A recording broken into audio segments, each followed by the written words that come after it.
আজি হৈছে আন্তৰ্জাতিক নাৰী দিৱস। মোৰ পেজৰ প্ৰতিগৰাকী নাৰীলৈ মোৰ ফালৰ পৰা আন্তৰিক শুভেচ্ছা জনালোঁ। নাৰীসকল সজাগ হ'লেহে এই নাৰী দিৱস সফল হ'ব। নাৰীসকলক কেতিয়াও নক'ব যে তেওঁ সাহস নাই, তেওঁ কাম নাই। নাৰীয়ে যিমান সহ্য কৰিব পাৰে আন কোনেও নোৱাৰে। নাৰীক প্ৰিয়জন হিচাপে ব্যৱহাৰ কৰক, প্ৰয়োজন হিচাপে কেতিয়াও নহয়। নিজ মাতৃক বৃদ্ধাশ্ৰমক ৰাখি নাইবা নিজ মাতৃৰ লগত নাখাই বেলেগ হৈ খোৱাসকলে নাৰী দিৱসৰ শুভেচ্ছা জনালে শোভা কেতিয়াও নাপায়। এগৰাকী প্ৰকৃত নাৰীয়ে টকা পইচা সম্পত্তি এইবিলাক কেতিয়াও নিবিচাৰে। বিচাৰে মাথো মৰম, বিশ্বাস আৰু ভাল মাত কথা।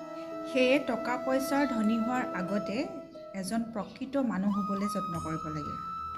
সকলো সাহসী হওক আৰু সকলো দিশতে আগবাঢ়ি যাওক। পুনৰবাৰ সকলোলৈকে বহুত শুভেচ্ছা জনালোঁ।